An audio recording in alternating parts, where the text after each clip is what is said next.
Are there any updates on the LO comp rule from the CFPB? This is the Mortgage Banking live stream.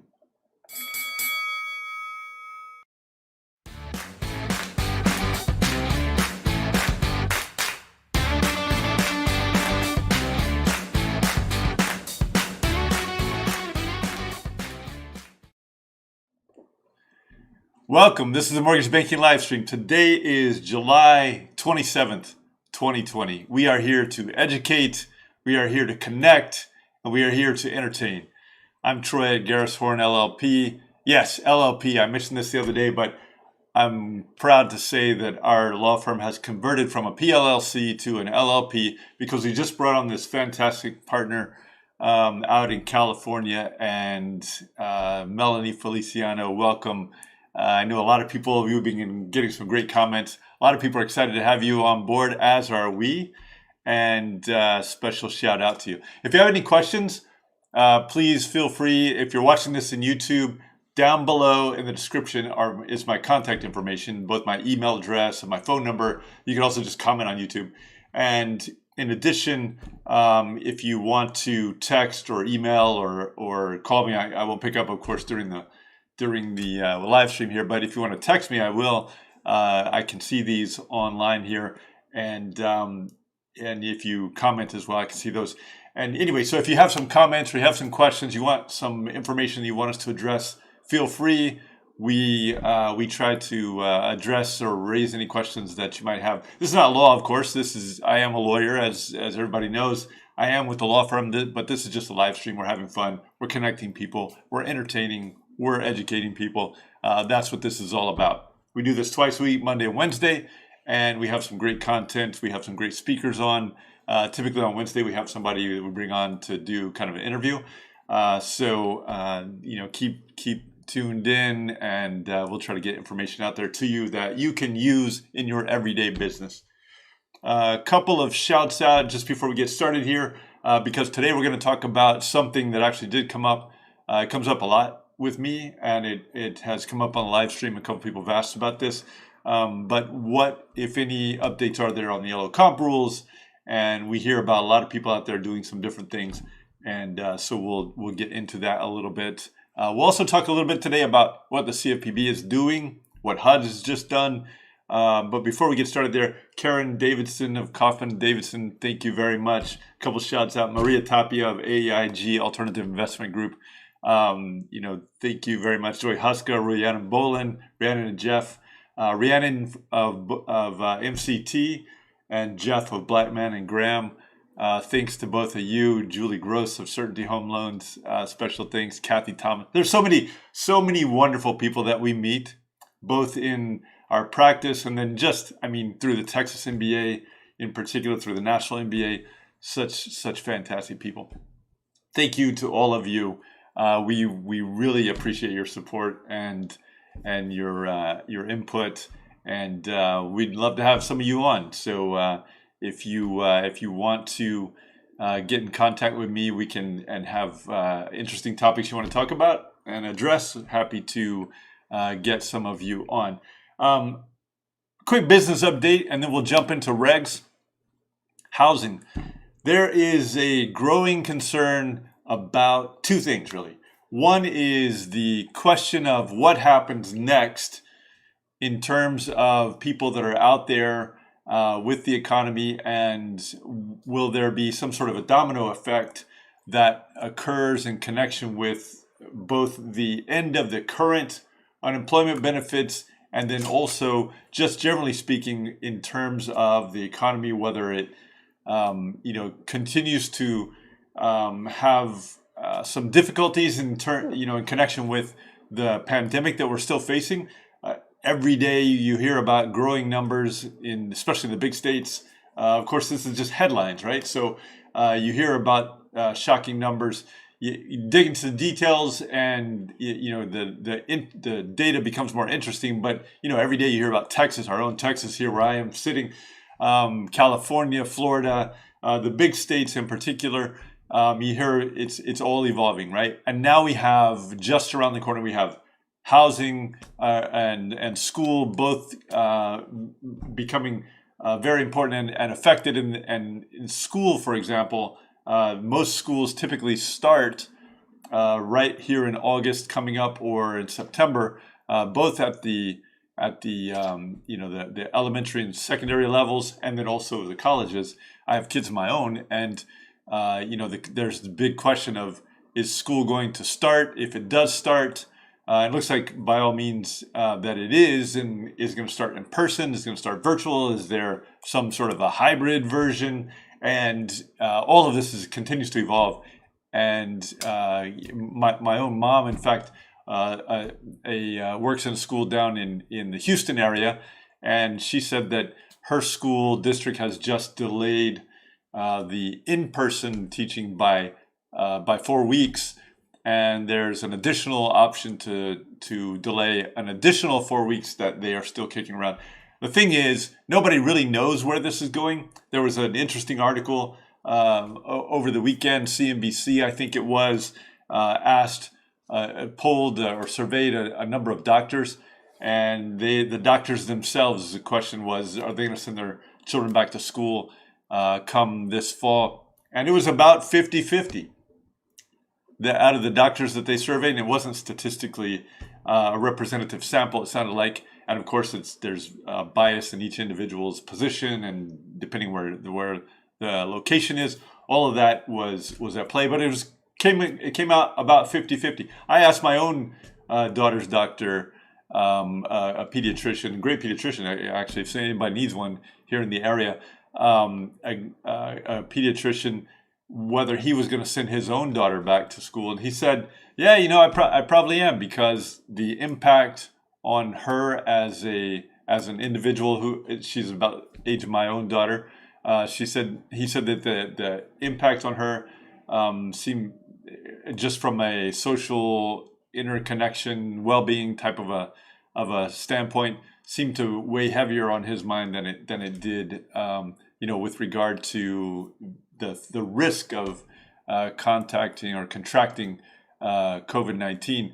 Now, of course, everybody's views on these are different, and doctors are not necessarily public health officials, and it's a little bit different. I don't know that people appreciate that as much, but there is a difference just in terms of setting policy and the day-to-day practice. But anyway, and then I talked to other doctors as well, and several of them have said, I plan to send my children back. But I think that this is an evolving issue, and the facts are evolving almost daily. And in every state, in every location, in every school district, it seems to be different. In any event, mortgage credit is continuing to decrease, especially in the jumbo and the lower credit score areas. So will that have an impact? Will that impact continue to increase? We don't really know. There's a lot of uncertainties, and we just have to stay tuned. This is something that is going to change over time here, and we'll try to keep you updated. But good news, again, mortgage applications up. This information comes out of NBA, the National MBA, great organization. Check it out. Join if you haven't already. Get active in Mortgage Action Alliance. It's free, Mortgage Action Alliance. They get involved in a lot of different issues. So people that watch the live stream know that I'm a big fan of both the NBA and also National MBA and Texas MBA and the Mortgage Action Alliance. But anyway, so mortgage apps are up a good percentage number from the week prior, 4.1% up. That's good news, and shows again a strong housing market. A lot of people that I've talked to on the live stream here have said, this is one of the best months, if not the best month we've ever had. And several of them have said, not only is this the best month, but last month was the prior best month. And the month before that was the prior best month. We just keep getting stronger and stronger. There is great opportunity. Housing is leading the way in our economy at the moment. And this is a good, solid, healthy indicator that the mortgage industry and housing can continue to support our economy, because so many jobs are connected to the housing industry. Similarly, good news, loans that are in forbearance is down for the 5th straight week. Loans in forbearance down. They were down to 7.8% of the total loans that are out there in portfolios that we're reporting. And so that is, again, a good, strong indicator. Applications going up and people asking for relief going down. Now, there is still a lot of uncertainty out there. There is an end if something is not done to the periods for bans on evictions in the rental markets. There are a number of different areas of the country that have put in place some strict rules, and a lot of those will be phasing out pretty soon if they are not renewed. And so there is a lot that we need to be considered about, that we need to consider, and we'll keep you tuned in as we move along. A couple more shouts out here. Valerie Headland. I haven't talked to you, Valerie, in a long time. Hope you're doing well. It seems like you are, and special congrats and shouts out to you. Sue Gamboa, a prior colleague of mine. Tanya Olivero, great woman and great chief compliance officer. Love working with her. Ian Wright, Melissa Kupal, so many great friends that we encounter here. And thanks to you all for the support and the kind wish. Just so many. Steve Goldbaum. Steve, I haven't talked to you in a while, and I hope you're doing well, my friend. Hope you've got that Brazil situation all settled out, and I wish you the best, my friend. So let's move into regs. LO comp rule. The LO comp rule, and somebody was asking this actually just the other day, and several people have asked on the live stream here. We keep getting the question of, have there been changes to the LO comp rule? Because what people are hearing, true or not, I don't know. But what people are hearing is that there have been changes that have been made, or somehow people have figured out a way to, in particular, be able to have LOs lower their compensation in case of requested concession from a borrower. Now, this has been a topic for a long time. People have been trying to get relief on this from the CFPB for a long time. And people have been talking about this for a long time. And I will say that this is one of the reasons you need to get involved with National MBA and MA, the Mortgage Action Alliance. So the MBA back in late 2018, I think it was October 2018. I'm pretty sure that date is right. But anyway, late October, late 2018, the CFPB received a letter from the MBA, and the letter it talks about LO comp and some of the underlying concerns about LO comp that mortgage companies have. But in particular, the MBA was requesting relief on 3 fronts. One is to let an LO voluntarily lower compensation to account for concessions. Okay, so letting an LO lower his or her compensation to account for concessions that a borrower might request, such as, somebody down the street's offering a better deal. Can I lower my comp to meet that lower rate, to give that concession? That was the first one. The second one was to let the lender reduce LO comp for the LO's error. So if an LO makes a mistake, can the lender cause the LO to lower or to take the hit for that mistake? The third one was to let the lender charge differently based on whether a loan is an HFA loan, a Housing Finance Authority loan, a bond loan, lots of different programs like this at the states and local authorities.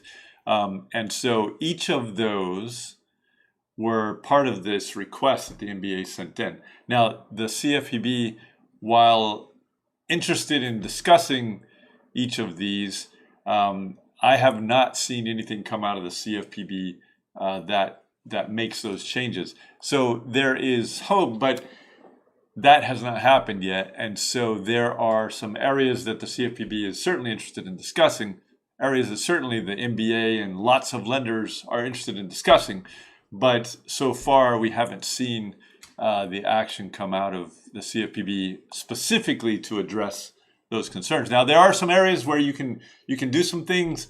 Lots of people have creative ways of compensating their loan officers. Loan officers have lots of creative ways of getting compensated, and all of that is helpful. It's detailed, it's complicated, but there are definitely risks that you got to take into account. So you need to be careful there. But NBA is working on that, and I think that they're doing a great job. And but there has not yet been updates there that we've seen come out of the CFPB. Another quick item: CFPB is Director Kraninger is scheduled to testify before both houses, actually, both chambers of Congress this coming week. On Wednesday, she's going to be, Director Kraninger is slated to be at the Senate Banking Committee's hearing.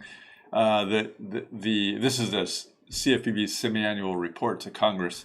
So that's what that hearing's about. And so far, she's the only person that's listed as a witness to testify there. The next day, the House Financial Services Committee is also having a hearing. Again, Director Kraninger is scheduled to testify as witness there, and that hearing is entitled "Protecting Consumers During the Pandemic: An Examination of the CFPB." So 2 times this week where Director Kraninger will be testifying before Congress, and stay tuned because those hearings should provide some insight. Hopefully they'll go off as scheduled, and hopefully we'll get some insight there from Director Kraninger and see where the agency is thinking, see what's just some of the inside thoughts of the agency and where the agency is interested in going in the coming months. This is an election year, right? So you can bet that there is, especially given the current makeup of Congress, that there will be a lot of helpful information and discussion that can give insight into what is going on, and in this election year, some of the positions that the members of Congress might take can prove pretty interesting. One more item before we head out today. HUD last week issued its final rule on fair housing. This is under the 1968 Fair Housing Act. And so HUD had put out a proposal that was looking to modify the affirmative fair housing statement certification that was being required for people to give in connection with grantees receiving HUD funding.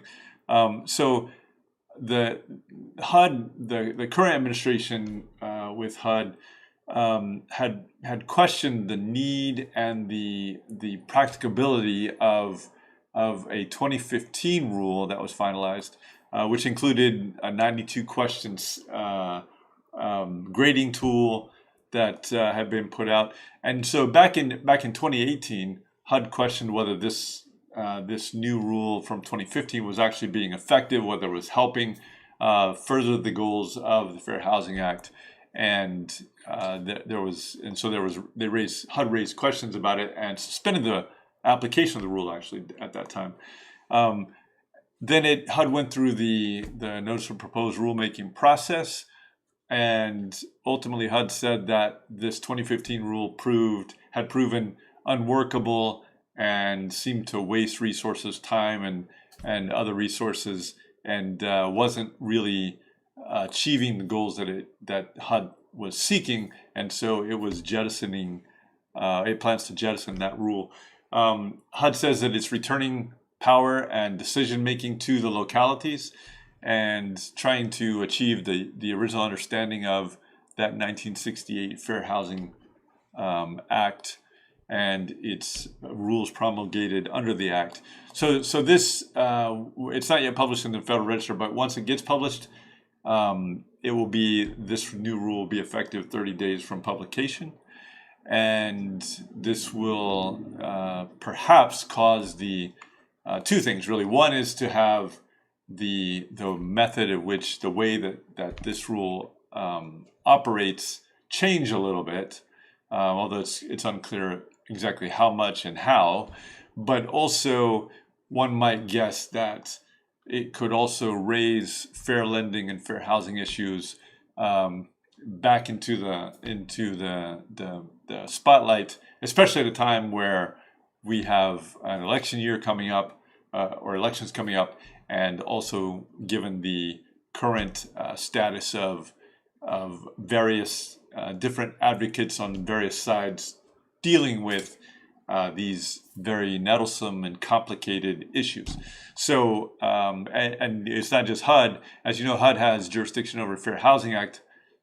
DOJ gets involved as well. And then CFPB has jurisdiction over ECOA and HUMD and other related fair lending type rules. Of course, all the states, or most of the states anyway, have a variety of different fair lending type rules as well that you got to comply with. And so, that's an area that is always front burner, and sometimes front burners are on high. And I think that's where we find ourselves today. Couple other, thank you, so many people, Ruth Rule, Julie Gross, Ken Hughes, wonderful CPA, my own accountant even, Michael Lee, just Paulina McGrath down at Republic State, so many people. Thank you, Josh Pitts. I met Josh in connection with Mortgage 2020 just earlier this year, and Josh Pitts, fantastic gentleman who is doing lots of things in lots of areas in the mortgage industry. And Mark Raskin, a great friend. We had Mark on just the other day, and Mark, we love you, and we appreciate all your support. This is the Mortgage Banking live stream. Hopefully this information is helpful. If you want any of these details, you want copies of the letter from the MBA, you want links to the hearings that are coming up, you want any of that, just let me know and we can get that information over to you. If you enjoy this live stream and you feel that we earn it, subscribe. We appreciate all the support. Share the link with your friends, or you can comment on Facebook or Twitter or YouTube or any of the platforms that we run this on. I'm Troy Garris at Garris Horn. This is the Mortgage Banking live stream. Have a fantastic and a productive week.